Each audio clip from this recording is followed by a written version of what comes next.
Bienvenidos y bienvenidas a este podcast llamado Voces del Conflicto, donde el derecho y la historia se encuentran con las personas que vivieron en carne propia la violencia y la guerra en Colombia. Hoy nos proponemos unas preguntas que no tienen unas respuestas fáciles. En este caso, ¿qué responsabilidades jurídicas, sociales y éticas emergen del conflicto armado colombiano? ¿Qué dice la ley y qué dicen quienes lo vivieron? Antes de empezar, hay que tener en cuenta que Colombia es uno de los países con un conflicto armado más prolongado en el mundo. Más de 50 años de guerra ha dejado millones de víctimas, comunidades heridas, menores reclutados a la fuerza y un Estado que aún busca dar soluciones. Hoy, desde la academia, el derecho y las voces reales, intentaremos entender un poco más sobre este tema. Ahora entrevistaremos a Amanda Olaya, quien fue víctima del conflicto armado colombiano. La primera pregunta es, ¿qué recuerda de los hechos que vivió durante el conflicto armado colombiano y cómo afectaron a su familia y a su comunidad? Viví el dolor de cada una de las familias que perdía a uno de sus integrantes, ver cómo la gente tenía que salir, abandonar sus tierras y salir de allí. Enfrentamientos de los grupos armados que conllevaban a muerte de muchas personas. Un día, recuerdo tanto, nos vinimos con mi papá y mi mamá hacia el pueblo y quedó mi hermano y mi sobrino en la casa cuando empezó el rumor de que dos grupos se estaban enfrentando en los predios donde está ubicada nuestra casa. Y pues efectivamente se escuchaban los disparos y se escuchaba y se veía como en esa vereda pues se estaban enfrentando esos grupos. En medio del dolor, la angustia, pues, de pensar que pues mi hermano y mi sobrino podrían estar pues allí eh, en un desenlace fatal, pues no sabíamos qué hacer porque no nos dejaba pasar, pues el ejército no nos dejaba avanzar hasta ese sitio para saber de ellos. Y cuando ya pasó todo esto, llegamos a la finca y ver el patio, el techo, todo lleno de esquirlas, de balas tiradas. Y pues mi hermano y mi sobrino, pues ellos se escondieron debajo de las camas, allí, llorando y angustiados por todo lo que sucedía. ¿Considera usted que el Estado colombiano tuvo responsabilidad en lo ocurrido y por qué? Pues sabemos que en esta lucha por terminar con la guerra, terminar con los grupos armados, pues las víctimas siempre son la gente trabajadora, la gente campesina y la gente que está en el campo. Nunca el Estado pues mira toda esa parte, porque a ellos lo único que les interesa es pues acabar con la guerra, sin importar qué es lo que está pasando. Hoy nos encontramos con Enrique Alberto Costa Hernández. El maestro tiene conocimiento acerca del conflicto armado en Colombia y vamos a hacerle unas breves preguntas. La primera es, desde el derecho, ¿cómo se puede garantizar verdad, justicia y reparación para las víctimas del conflicto armado sin que se impidan los procesos de paz y reconciliación en Colombia? Interesante la pregunta y el cuestionamiento, porque justamente hoy tuvimos una conferencia donde la ponente hablaba sobre justicia restaurativa. Y yo siento que ese modelo de justicia aplicado a las víctimas del conflicto redimensiona su rol dentro del establecimiento de la verdad de la justicia. Pienso que la forma de garantizar esto es redimensionando el rol de la víctima dentro del proceso y reconstruir ese tejido social afectado por la comisión de la conducta punible. Es decir, que no simplemente castigar a la persona que hizo el mal, sino que el castigo implique reconocer lo que hizo y que la víctima tenga pleno conocimiento sobre lo que pasó. Exactamente. O sea, como tratar de redimensionar el rol de la víctima y que el proceso no gire en torno a la responsabilidad penal del victimario, sino al efecto y al daño que ese comportamiento tuvo en la víctima y en su núcleo familiar y en el tejido social afectado.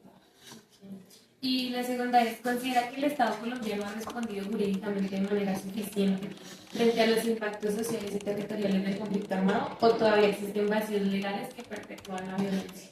Yo siento que existen demasiados vacíos legales porque, digamos, hemos visto que Colombia se firmó un acuerdo de paz en el 2016, se implementó en el 2017, aún se está implementando, pero estamos viendo que aún se siguen presentando una serie de sucesos de crímenes de lesa humanidad. Por ejemplo, los desplazamientos forzados en el Cauca, las masacres en la costa pacífica, en diferentes regiones del país.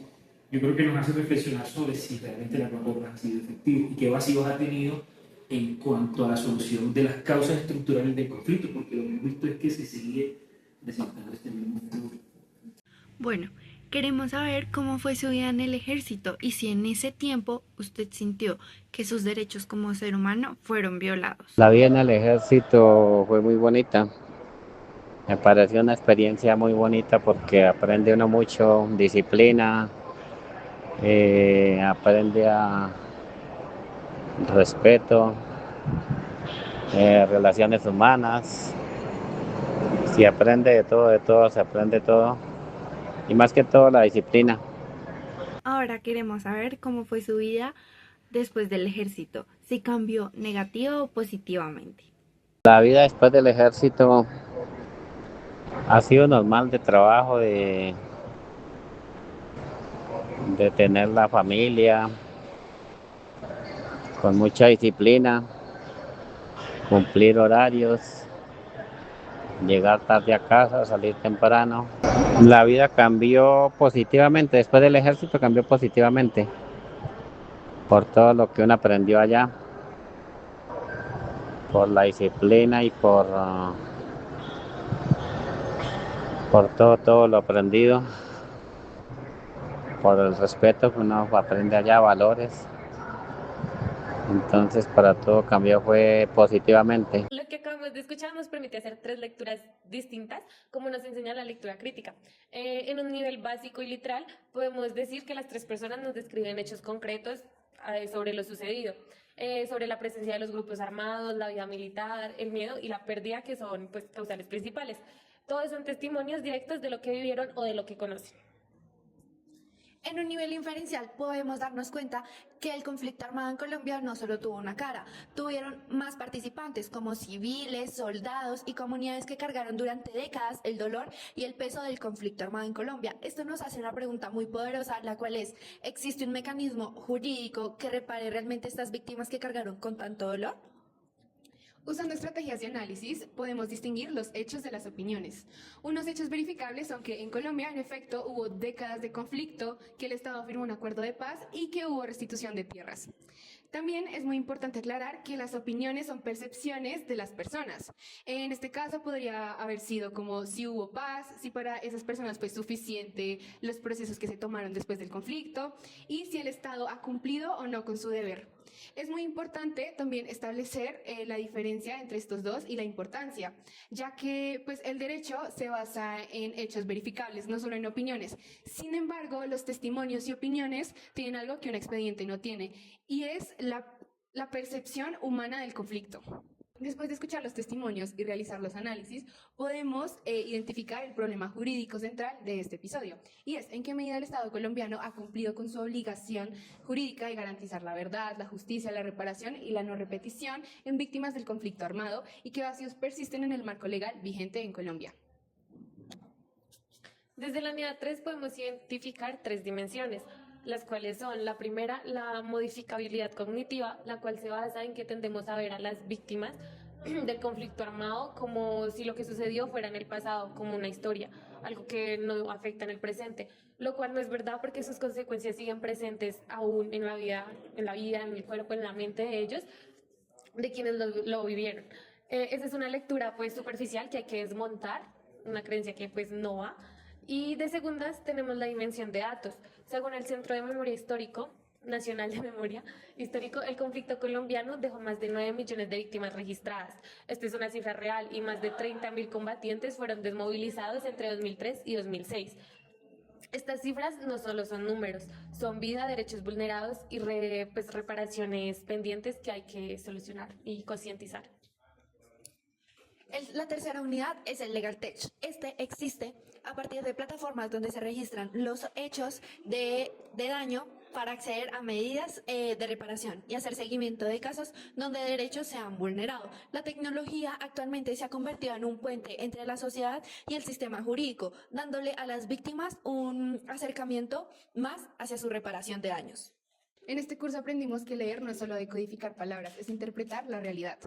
Y hoy, al escuchar estas voces, comprendemos que el derecho no solo vive en los libros, sino que vive en la cotidianidad, en la realidad, en las heridas y en las esperanzas de las personas. Aprendimos a pensar jurídicamente, ir más allá de la intuición, es construir argumentos, distinguir hechos de opiniones y encontrar el problema social y jurídico. Y aprendimos que escuchar es también un acto jurídico, escuchar a las víctimas, a los excombatientes, a los que vivieron la guerra y las personas que están involucradas en ello. Es el primer paso para construir una sociedad más justa, que es lo que se busca.